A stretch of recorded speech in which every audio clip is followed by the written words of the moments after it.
భీష్ముని మరణానికి కారణమైన శిఖండి ఎవరో తెలుసా?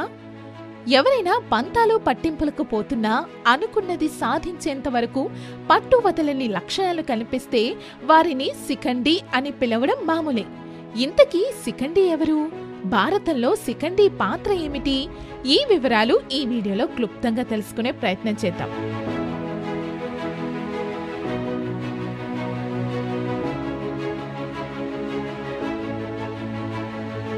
ఎవరి శిఖండి?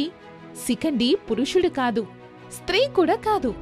ద్రౌపది తండ్రి అయిన ద్రుపదుడికి పెద్ద సంతానంగా ద్రుపద రాజు కుమార్తెగా జన్మించిన శిఖండి పూర్వజన్మలో కాశీరాజు కుమార్తె అంబ. ఈమె గత జన్మలో సాల్వుడనే రాజును ప్రేమిస్తుంది. అయితే భీష్ముడు స్వయంవరానికి హాజరైన ఇతర రాజులను ఓడించి అంబ, ఆమె చెల్లెళ్ళు అంబిక, అంబాలికలను తన సోదరులకిచ్చి వివాహం చేయాలనే ఆలోచనతో తనతో తీసుకువస్తాడు. కాని అంబ సాల్వుడనే రాజును ప్రేమిస్తుందని తెలిసి ఆమెను సాల్వుడి వద్దకే పంపగా సాల్వుడు ఆమెను తిరస్కరిస్తాడు. అప్పుడు అంబ భీష్ముడి వద్దకు వెళ్లి జరిగింది చెప్పి తనను వివాహం చేసుకోమని కోరుతుంది. కాని భీష్ముడు తాను కటిక బ్రహ్మచారిగా ఉంటానని ప్రతిజ్ఞ చేస్తాడు కాబట్టి ఆమెను వివాహం చేసుకోవడానికి తిరస్కరిస్తాడు. ఇలా భీష్ముని కారణంగా వివాహం కాకుండా పోయిన అంబ చివరికి శివుని గురించి ఘోరమైన తపస్సు చేసి తన చేతిలోనే భీష్ముని మరణం సంభవించాలని కోరుకుంటుంది. తర్వాత జన్మలో ఆమె ద్రుపదరాజు కుమార్తెగా శిఖండిగా జన్మిస్తుంది.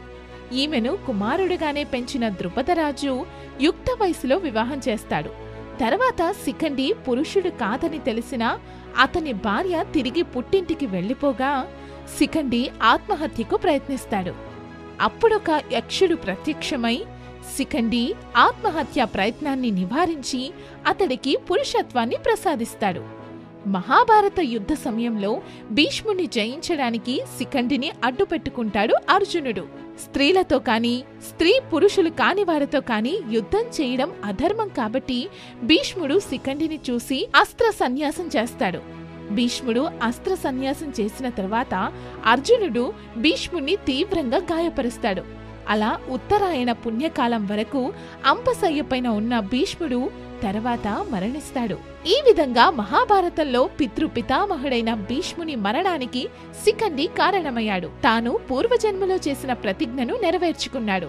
ఇప్పటికీ అనుకున్నది సాధించే వరకు నిద్రపోని మొండివారిని శిఖండి అని పిలవడం మనకు తెలిసిందే. అయితే ఏ పంతమైనా పట్టుదలైనా అది లోక కళ్యాణానికి ఉపయోగపడినప్పుడే దాని సార్థకత ఉంటుంది. మరి మీరేమంటారు?